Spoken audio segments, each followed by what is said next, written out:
This video is about a commission. So, I'm Ellie and welcome to the channel. Turns out, South African Santa drew in some attention. And well, there is a family that would like a family portrait in that style. And so we are going to do that in this video. And no, I am not going to display the family's original photo.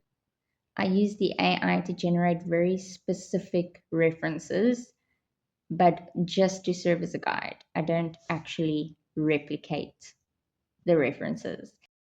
And I say that because I want to be transparent about my process. Because I say that a lot. I use the AI to help me generate a reference. But I feel like that simplifies the process a lot, almost downplays the amount of work and complexity that actually go into creating my references. So, here is my process. If I'm drawing people who already exist, as opposed to just characters out of my head, I will take existing photos of them and put it into the AI alongside a couple of my personal drawings in the specific style I wanted. I also create quick face sketches to indicate to the AI the kind of direction I'm going in because it can go a million different ways. Then starts the prompting process. I don't want a background, or I do want a background. I want this type of background. I want the character or characters to stand here and here. I want this character to hold this specific thing in this perspective. Or I actually don't like it. It looked a lot better in my head. Can we try this perspective? I actually think this thing will look better in this corner. Can we try it with big heads and small bodies? Nope, I don't like it. Let's take it back to the original. When the AI finally lands on something that closely resembles the vision, I will take that image and draw it onto a scrap piece of paper. The drawing on that scrap of paper then becomes the point of focus for hours and hours and even days. I change everything to my absolute specifics. Because at the end of the day, no amount of prompting can make the AI create what I see. And when I am finally happy with the final reference, the actual drawing can then begin. The final reference translates to the initial sketch, the bones, and if the bones aren't right, the whole drawing won't be right. That said though, the process of creating my own characters is not so grueling. I have free range in my mind when it comes to my own characters because I don't have to match it to anything. Though sometimes I go through a similar process for some of my characters, like with ego and envy, but still not nearly as complex, but not as simple either. Why does it help? Why is it necessary? Because I'm still learning anatomy and I'm still learning perspective. Without a reference, these components will be completely off. And the more I interact with the reference, the more I understand it, the more I learn. And I change it so much because I don't want the AI to replace my creativity, my imagination. So it works well as a tool that can guide and even teach. But yes, that's the process. That's how I use AI to help me create my references. But it was also a process leading up to this process. Starting off with this challenge, I didn't actually use references. Or rather, I did, but hardly.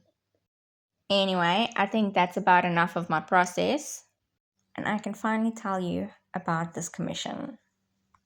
When I was commissioned, I was told that they're not so much concerned about likeness, but rather they want what is important to them to be reflected.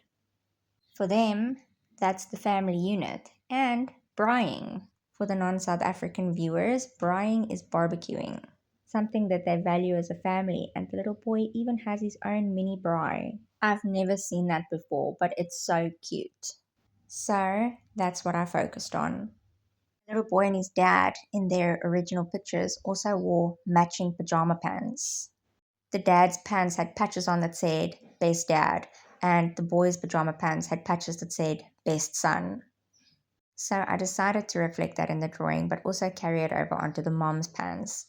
In one of the original images, the little boy is standing on a coffee table in their living room with the mom and dad in the back. I was sent a couple of different images, but that one stood out and wanted to reflect that. That's why he's elevated on this brick, but outside because braaiing is an outside activity, for the most part anyway. And I say that because they are indoor braais, right? I also don't usually do backgrounds. It's something I've wanted to practice, and though I think it was so necessary for this drawing and I think it came out so cute, I can't say it was a process that I particularly enjoyed. But now I know that and don't think backgrounds is something I will really focus on in the future. Well, in this way anyway. That's not to say I might not experiment with abstract backgrounds. Well, that's how I feel right now anyway. Future me might feel completely different. I also decided to put braai tongs in the little boy's hand and have him wield it like a sword or a scepter.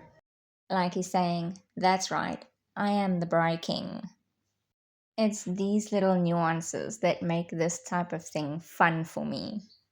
Elevating the little boy on the brick, putting the braai tongs in his hands in this way, deciding to incorporate the best dad, best son, best mom patches in the drawing, because I was back and forth about their outfits for a while. And as hard as I can be on myself about my art, I feel like I expressed what is important to this family very nicely. And by the end of it, I felt like this looked like a storybook page, an illustration right out of the book that is them. And though you can't see it now, it will only be reflected later in this video, I decided to put in the forefront corner the story of us. Because it is. It is a page out of the story that is them. On a slightly different note though, these are alcohol markers. Very cheap alcohol markers. They work pretty well. And I actually pulled them out in my South African Santa drawing. Used them in this drawing as well as last week's teaspoon drawing. Though I decided to do that last minute and it's not reflected in the reveal in the video. Anyway, I am discovering that I absolutely love using these markers. And in fact, it takes me back to when I just started doing art 3 and a bit years ago. I was obsessed with alcohol markers. I researched them. I watched video upon video upon video, people comparing the different brands and prices, because quality alcohol markers are actually not cheap. Copic, I'm looking at you. That's what most professional artists use when they work with alcohol markers. But there are more affordable brands. At one stage, I wanted to get my hands on a set of Ohuhu markers. Now, the Ohuhu markers was the next best choice, an affordable substitute for the Copics. I watched comparison video after comparison video, and artist after artist said the same. So I tried to get my hands on a set of Ohuhu markers. At the time though, they weren't available in South Africa. I was so disappointed by that I even reached out to Ohuhu themselves and asked them if they could make this product available in South Africa. I think their response was something like, it is something that they were working on or thinking about. I don't know if these markers eventually became available to South Africa. I need to go look it up and I will. But Ohuhu, if you are available in South Africa now and you're looking for local South African artists to promote your product, I volunteer as tribute. But that's the commission complete.